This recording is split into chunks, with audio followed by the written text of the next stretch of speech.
السلام علیکم ناظرین، خیر مقدم ہے آپ کا high tech T V news میں ہوں زینب غزالی۔ چلیے جانتے ہیں آج کی نیشنل اور انٹرنیشنل خبریں۔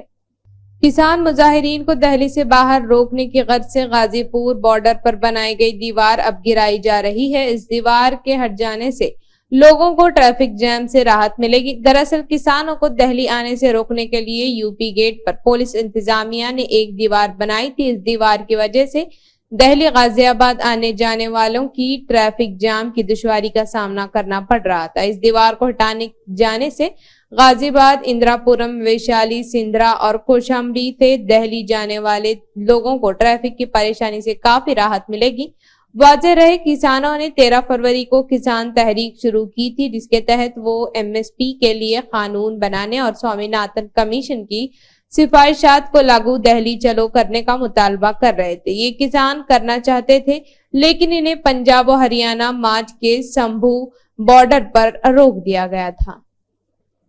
چندی گڑھ کے چیف الیکٹورل آفس نے لوک سبھا انتخابات کے دوران سرکاری حصولیابوں کی تشہیر کے لیے واٹس ایپ پیغامات پر بھیجنے پر برہمی کا اظہار کیا ہے۔ رپورٹ کے مطابق انہوں نے بینرز تلے مرکزی وکست بھارت سمپرک حکومت کی حصولیابیوں کو ظاہر کرنے والے واٹس ایپ پیغامات کے سلسلے میں شکایت کو مناسب کارروائی کے لیے الیکشن کمیشن آف انڈیا کے پاس بھیج دیا ہے۔ ایک سرکاری بیان کے مطابق district media certification and monitoring committee نے شکایت کی چھان بین کے بعد مثالی ضابطہ اخلاق کے خلاف ورزی کے ابتدائی ثبوت ملے۔ گزشتہ ہفتے لوک سبھا انتخابات کے شیڈول کے اعلان کے ساتھ ہی مثالی ضابطہ اخلاق نافذ ہو گیا۔ یہ شکایت پول پینل کے سی وجل موبائل اپلیکیشن کے ذریعے موصول ہوئی تھی اور اس معاملے پر سرکاری بیان میں شکایت کنندہ کا ذکر نہیں کیا گیا تھا۔ بیان میں کہا گیا کہ ایسا لگتا ہے کہ ایک سرکاری محکمے نے انتخابی شیڈول کے اعلان کے بعد حکومت کی کامیابیوں کو دکھانے کے لیے سوشل میڈیا، خاص طور پر واٹس ایپ کا استعمال کیا۔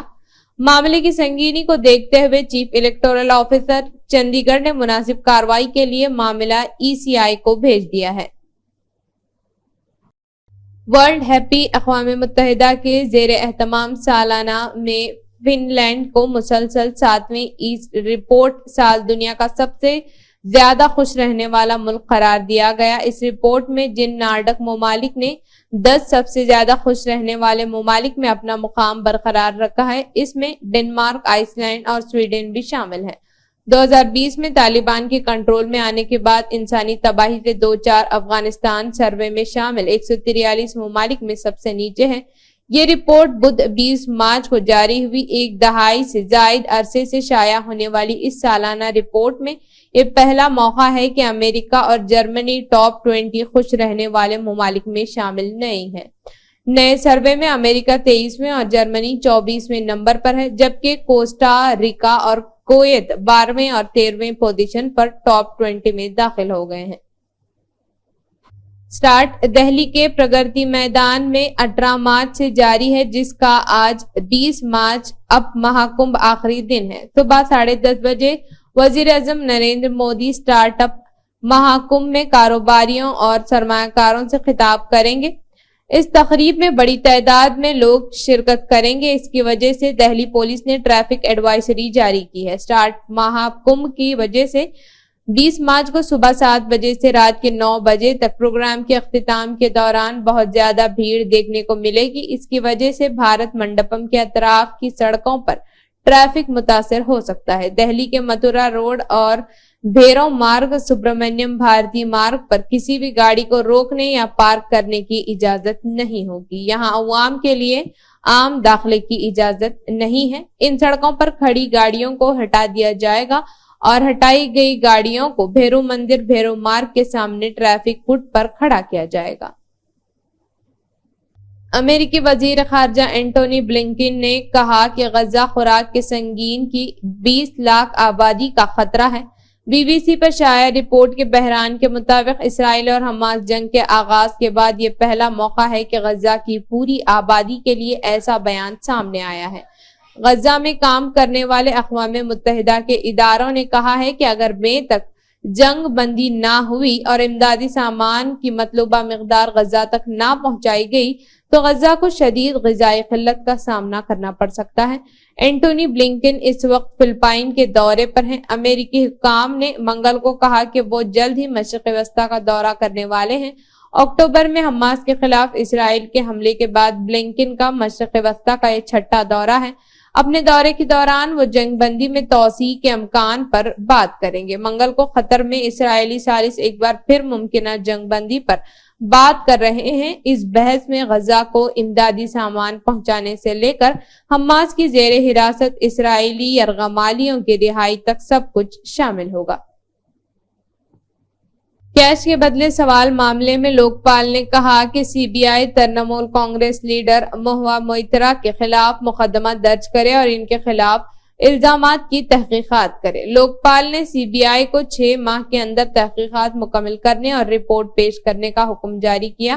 لوک پال نے اپنے حکم میں کہا، ریکارڈ پر موجود تمام معلومات کا جائزہ لینے اور اس پر غور کرنے کے بعد اس میں کوئی شک نہیں ہے کہ ان کے خلاف لگائے گئے الزامات، جن میں سے زیادہ تر پختہ شواہد موجود ہیں، خاص طور پر ان کے عہدے کو دیکھتے ہوئے انتہائی سنگین ہے۔ لہٰذا ہماری رائے میں حقیقت سے پردہ اٹھانے کے لیے اس معاملے کی مکمل چھان بین ضروری ہے۔ خیال رہے کہ بی جے پی کے لوک سبھا رکن پارلیمنٹ نشیا کانت دوبے نے مہوا موئترا پر رقم اور تحائف کے بدلے پارلیمنٹ میں سوال پوچھنے کا الزام لگایا تھا۔ ان کا الزام تھا کہ مہوا موئترا نے دبئی کے تاجر درشن ہیرانندانی سے پیسے اور تحائف لینے کے بعد پارلیمنٹ میں سوال کیے تھے۔ لوک سبھا انتخابات کے پہلے مرحلے کا نوٹیفیکیشن آج 20 مارچ کو جاری کر دیا گیا ہے۔ اس مرحلے میں 17 ریاستوں اور 4 مرکز کے زیر انتظام علاقوں کے 102 لوک سبھا سیٹوں پر انتخابات ہوں گے۔ اس مرحلے میں جن ریاستوں کے لیے لوک سبھا سیٹوں پر ووٹنگ ہونی چاہیے، امیدواروں کے پرچے نامزدگی داخل کرنے کا عمل شروع ہو گیا ہے۔ خیال رہے کہ الیکشن کمیشن نے لوک سبھا انتخابات کے شیڈول کا اعلان کر دیا ہے، جس کے تحت ملک بھر میں 7 مرحلوں میں ووٹنگ ہوگی۔ پہلے مرحلے کے لیے 19 اپریل، دوسرے مرحلے کے لیے 26 اپریل، تیسرے مرحلے کے لیے 7 مئی، چوتھے مرحلے کے لیے 13 مئی، پانچویں مرحلے کے لیے 20 مئی، چھٹے مرحلے کے لیے 25 مئی اور 7ویں مرحلے کے لیے 1 جون کو ووٹ ڈالے جائیں گے۔ نتائج کا اعلان 4 جون کو کیا جائے گا۔ کئی ماہ سے جاری جنگ کے دوران غزہ میں وسیع تر عوامی فاقہ کشی کے خلاف تنبیہات اور زیادہ ہو گئی ہے۔ اقوام متحدہ کے مطابق امداد کی جنگی ترسیل پر عائد اسرائیلی پابندیاں بھوک کو بنانے کے طور پر دیکھی جا سکتی ہیں۔ ہتھیار ہیں۔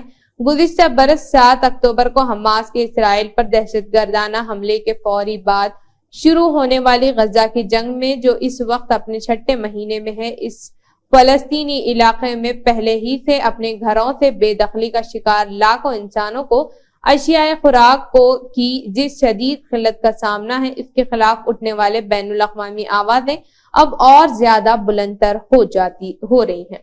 اقوام متحدہ کے انسانی حقوق کے دفتر کی طرف سے کہا گیا ہے کہ غزہ کی آبادی کے اشیاء خوراک اور دوسرے امدادی سامان کی ترسیل پر اسرائیل کی طرف سے عائد کردہ پابندیاں ممکنہ طور پر اس بھی سمجھی جا سکتی ہیں کہ جنگی جرم۔ ان کا مطلب یہ بھی ہو سکتا ہے کہ اسرائیل غزہ میں بھوک کے مسئلے کو جنگی ہتھیار کے طور پر استعمال کر رہا ہے۔ انسانی اسمگلرز اکثر لڑکیوں اور نوجوان خواتین کو اغوا کرتے ہیں، انہیں الگ تلگ جگہوں پر لے جاتے ہیں اور ان کو زبردستی حاملہ کر دیتے ہیں۔ جب وہ بچے کو جنم دیتی ہیں تو ان کے بچوں کو بے اولاد جوڑوں کے ہاتھوں بیچ دیتے ہیں۔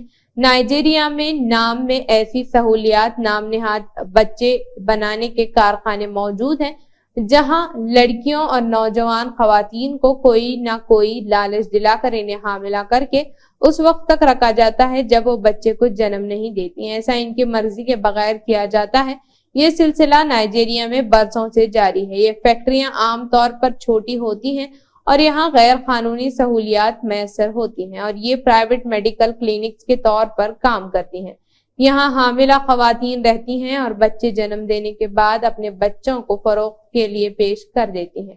اکثر کیسز میں ان نوجوان خواتین کو ان کی مرضی کے خلاف رکھا جاتا ہے اور ان کے بچوں کو بلیک مارکیٹ میں فروخت کرنے سے پہلے ان کے ساتھ جنسی زیادتی کی جاتی ہے۔